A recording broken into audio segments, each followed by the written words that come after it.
Assalamualaikum warahmatullahi wabarakatuh. Saya Fatma Aulia, NIM T2019-1082.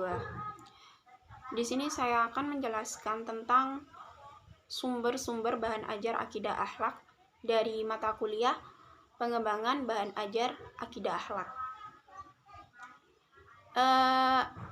Kalian pasti tahu apa itu sumber-sumber bahan ajar akidah akhlak. Dalam sebuah pengajaran ataupun dalam sebuah pembelajaran di dalam kelas maupun di luar kelas, pastinya hal yang akan disampaikan ataupun sesuatu yang akan diberikan kepada peserta didiknya, kepada muridnya, ataupun kepada orang yang belajar, itu pasti memiliki sumber-sumber tersendiri. Dan hal ini ataupun sumber-sumber belajar bahan ajar akidah akhlak ini yang akan saya sampaikan. Bahwasanya sumber-sumber itu adalah segala sesuatu yang diberikan ataupun segala sesuatu yang menyangkut informasi yang akan diberikan kepada siswanya, baik notabene itu adalah untuk peningkatan ataupun sistematika dalam sebuah pembelajaran. Begitu. Jadi, sumber-sumber bahan ajar itu adalah segala sesuatu baik di sekitar lingkungan itu sendiri, yang dimana secara materi ataupun material digunakan untuk membantu mengoptimalkan dalam sebuah pembelajaran. Optimalisasi sumber belajar ini tidak hanya dari hasil output ataupun bisa dilihat dari perkembangan interaksi. Jadi, sumber belajar di sini bisa mengacu dalam sebuah pembelajaran, di mana sebuah pembelajaran ini bukan hanya dari segi peningkatannya ataupun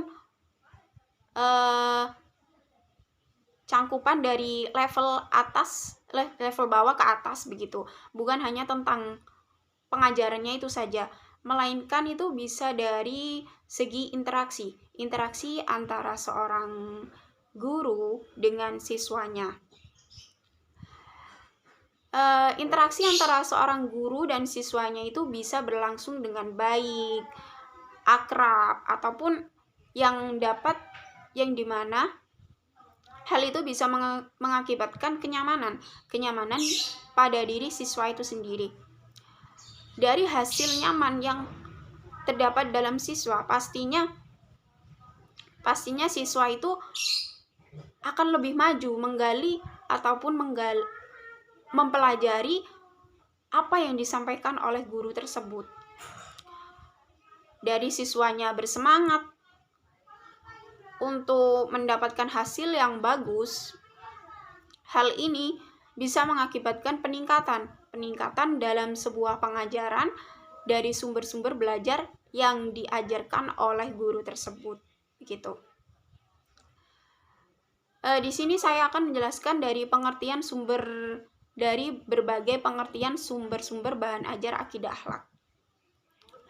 Yang pertama, sumber belajar akidah akhlak adalah keseluruhan yang ada di sekitar lingkungan secara menyeluruh dan fungsional yang dapat membantu mengoptimalkan pembelajaran dengan hasil belajar yang optimal. Optimalisasi ini sumber belajar tidak hanya dilihat dari outputnya, namun bisa dari interaksi tadi, seperti interaksi yang baik antara seorang guru dengan muridnya itu terjalin dengan baik. Jika hal itu terjadi, maka kenyamanan yang ada di dalam kelas itu bisa berjalan dengan lancar. Apa yang diajarkan itu bisa meningkat begitu. Di sini saya akan menjelaskan tentang sumber bahan ajar menurut Association for Education, Communication and Technology ataupun AECT. pada tahun 1977 dan Bank 1990 yang menjelaskan bahwa sumber belajar adalah segala sesuatu yang ada sebagai pemanfaatan bagi guru dalam upaya peningkatan siswanya secara terpisah maupun bersama untuk kepentingan belajar guna efektivitas dan efisiensi dalam pembelajaran. Jadi menurut AECT ini, sumber belajar itu adalah segala sesuatu, baik di lingkungan sekitar maupun hal lainnya, untuk pemanfaatan seorang guru dalam model penyampaian yang akan disampaikan kepada siswanya, begitu. Dalam upaya dari sumber-sumber yang diberikan itu bisa mengakibatkan ataupun meningkatnya dalam sebuah pembelajaran. Yang selanjutnya, sumber belajar ini disuguhkan dan tersimpan dari berbagai media. Bisa kita lihat sumber-sumber belajar yang kita terapkan dalam sebuah kelas itu, semisal sumber bahan cetak seperti yang kita gunakan itu LKS, modul, brosur, dan handout dan hal lainnya. Itu jenis sumber bahan ajar cetak. Dan banyak lagi yang sering kita lihat pastinya. Itu seperti jenis sumber bahan ajar audio visual, dan perangkat lunak lainnya. Audio visual ini tuh seperti gambar yang sering kita gunakan di kuliah, itu LCD, brosur yang sering kita lihat itu untuk, dan hal lainnya. Dalam sumber-sumber bahan ajar akidah akhlak, implementasi pemanfaatan sumber bahan ajar ini membagi beberapa tahap. Tahap yang pertama ini adalah sumber belajar praguru. Sumber belajar praguru di sini itu adalah segala sesuatu yang mempengaruhi perkembangan ataupun peningkatan sumber belajar. Seperti halnya lingkungan sekitar, lingkungan keluarga, ataupun individual, begitu. Jadi sumber belajar praguru itu hal-hal yang mempengaruhi diri kita dalam gerak-gerik ataupun pengetahuan sesuatu, begitu. Dan yang kedua adalah lahirnya guru sebagai sumber belajar. Hal ini, lahirnya seorang guru sebagai sumber belajar utama, itu adalah cikal bakal dari adanya sekolah. Jadi di dalam sekolah pasti ada seorang guru. Jadi seorang guru di sini itu perannya itu dominan di mana untuk mengajarkan kepada siswanya yang kedudukannya itu lebih tinggi, begitu. Lahirnya guru sebagai sumber belajar utama itu seperti halnya sekolah, yang dimana sekolah pasti adanya seorang guru, begitu. Dan yang ketiga adalah sumber belajar yang berbentuk cetak. Sumber belajar yang berbentuk cetak ini seperti halnya tadi yang saya jelaskan, itu ada LKS, handout, modul, dan juga bahan cetak lainnya, makalah, begitu. Dengan adanya sumber belajar bahan cetak ini meminimalisir ataupun meringankan beban dari seorang guru, yang dimana seharusnya seorang guru menjelaskan seluruh apa yang seluruh tema yang akan diberikan. Itu kan guru menjelaskan gitu keseluruhan. Dengan adanya media sumber bahan cetak ini kan ada panduan, ataupun dalam LKS itu pengertian dari apa gitu kan sudah dijelaskan. Jadi siswanya tinggal membaca. Terus kalau kurang lebihnya itu bisa diperjelas oleh seorang guru, ataupun hal-hal yang di dalam LKS-nya itu kurang dimengerti atau istilah-istilah yang asing bisa ditanyakan kepada guru. Meskipun sumber belajar bahan cetak ini tuh meringankan seorang guru, tidak menutup kemungkinan seorang guru itu tidak dipergunakan. Jadi sumber belajar bentuk cetak ini hanya meringankan, tidak menghilangkan peran atau notabene dari seorang guru itu sendiri. Dan yang selanjutnya, yang terakhir adalah sumber belajar produk teknologi informasi. Ini tuh teknologi informasi ini tuh berupa audio visual begitu. Bisa dari gambar, suara, terus video. Ini tuh bisa berupa video, radio,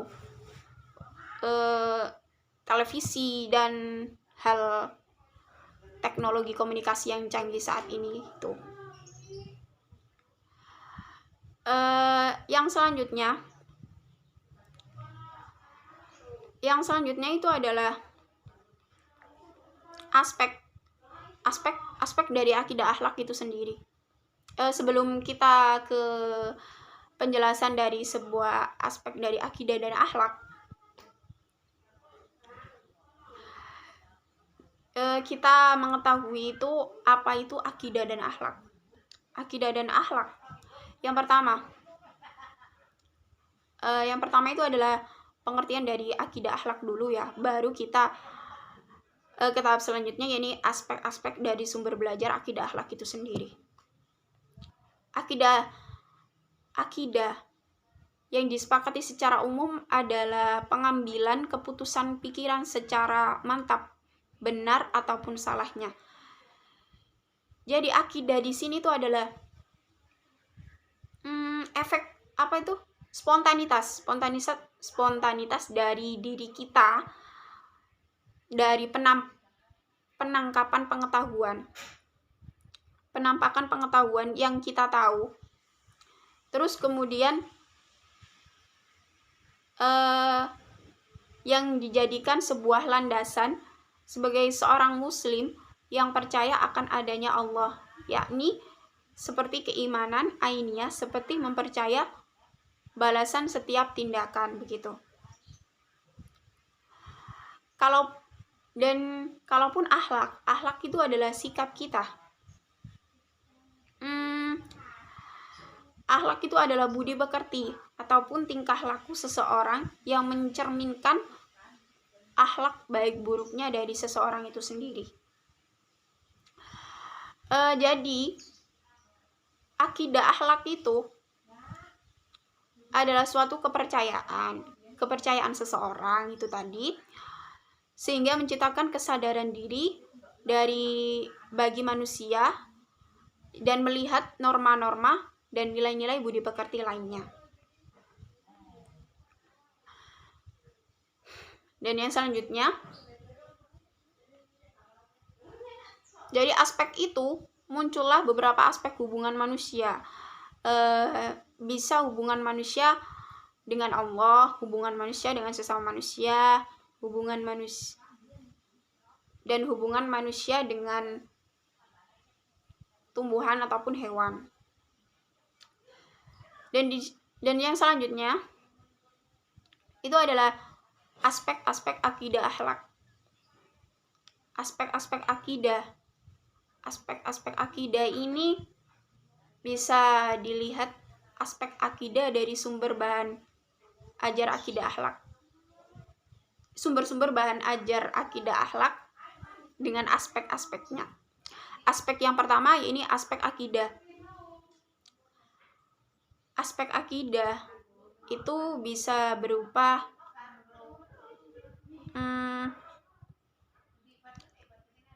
kepercayaan kita akan adanya bahwa tingkah laku yang kita lakukan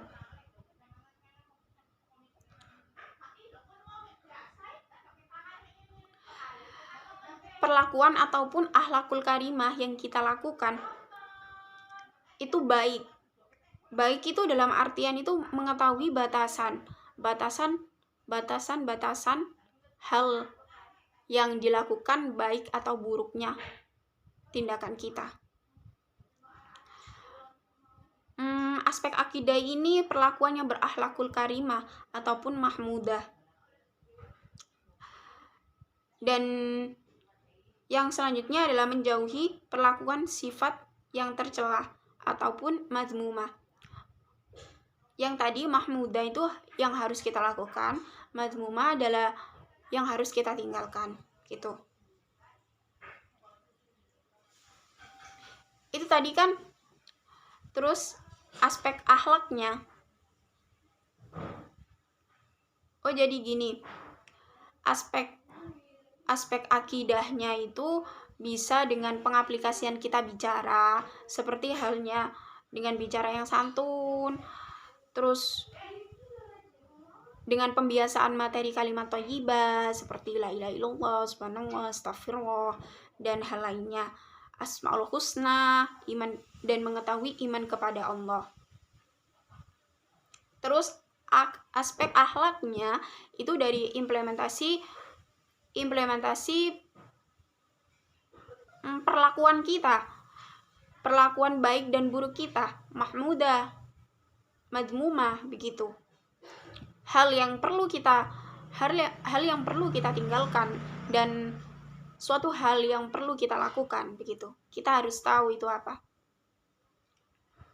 Mahmudah sendiri adalah sesuatu hal yang baik dimana dalam artian itu memiliki sifat yang harus kita lakukan seperti sabar, optimis, jujur, tabligh, sidik, amanah, dapat dipercaya, tanggung jawab, dan hal lainnya. Kalaupun tentang akhlak itu adalah sebuah tindakan kita ataupun perlakuan kita. Perlakuan kita itu yaitu tadi mengetahui baik buruknya, begitu. Sekali lagi, akidah itu tentang pembiasaan atau perucapan kita seperti kalimat thayyibah, terus mengimani adanya Allah, begitu. Terus yang tentang akhlaknya itu perlakuan kita. Akidahnya tentang pembicaraan kita, terus akhlaknya itu dari perlakuan atau implementasi kita. Sekian penjelasan dari saya. Wassalamualaikum warahmatullahi wabarakatuh.